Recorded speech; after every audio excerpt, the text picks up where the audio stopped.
The shortstop, every 11. Program for you? Most students of America's pastime, and even casual fans alike, know the game's greats. From Ruth and Aaron to Ripken and Robinson. But how about Dandridge? Dandridge? I couldn't pick what team he played for. I can't place him, though. None of us really know about him. Ray Dandridge. Was a player considered by some to be one of the best third basemen ever. Wow. And who was born right here in Richmond. I think that's pretty amazing. Who was this virtual unknown? To find the answer, one must travel to the streets of Church Hill. Born in 1913, Dandridge flashed signs of brilliance playing in the cornfields in the East End. He was quick. Drawing the attention of scouts. Just a wonderful, wonderful ball player. Dandridge dreamed of playing in the big leagues despite his diminutive 5'7" frame.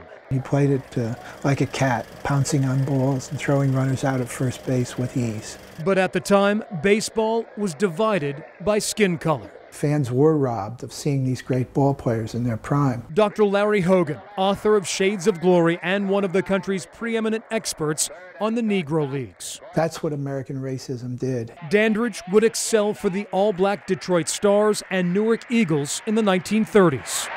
Later, he would go on to generate fame and a little fortune south of the border, where Dandridge would enthrall crowds with his stellar play in the Mexican League. I say at least 10 years for me. I left one league, went to the other league. In this rare interview from the 1980s, after I leave Mexico, I used to go back to Cuba. Dandridge recounts how he found happiness and equality in Latin America. All my expenses paid, and my wife, my kids, transportation, everything was paid, and my money was clear there. But Dandridge never lost his burning desire to play in the bigs. I believe in my heart that he was the greatest third baseman. Louise Dandridge, who lives in Newark, says her grandfather, I miss him quite a bit, lived for baseball. You know, you felt proud. You know, they say his name, Dandy Dandridge, and you're like, yeah, I'm a Dandridge. Robinson coming up. With Jackie Robinson breaking the color barrier in 1947, Dandridge thought his time to shine had finally arrived. In 1949, Dandridge signed with the New York Giants minor league club in Minneapolis. As he used to say, I would like a cup of coffee in the majors. Clinching Rookie of the Year honors at the age of 36 and earning MVP a year later. But the call-up to the parent club never came. Real loss on the part of baseball. Some say he was too old. Others contend there was a quota system, the Giants already having too many black players on the team. He should have been in the major leagues. Eventually, time would run out. Dandridge would leave baseball, never reaching his ultimate goal. But it was tragic that he didn't get his shot in the majors. But Dr. Larry Hogan says his friend refused to carry a grudge. But he never let that embitter him. He never let that get in the way of enjoying the baseball that he played and loving the baseball that he played. With his playing days behind him, Dandridge would return to Newark, working for the city's rec department. Everyone loved him. 34 years after hanging up his cleats, Dandridge's phone would ring. It was a call he never anticipated. All of a sudden, he said, your life has changed.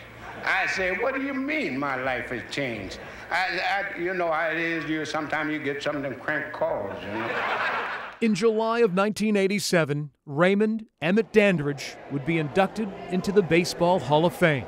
We're standing in front of Ray Dandridge's plaque. The Hall of Fame's Bill Francis. Babe Ruth, Ty Cobb, Jackie Robinson, Nolan Ryan, Joe DiMaggio, Mickey Mantle, and Ray Dandridge is right amongst them. With his induction, Dandridge would become the only Richmonder ever to reach this hallowed shrine. We all know that's the penultimate moment. Virginia and its history needs to embrace a person of this sort. Yes, it does. Louise Dandridge. It takes me back to that day.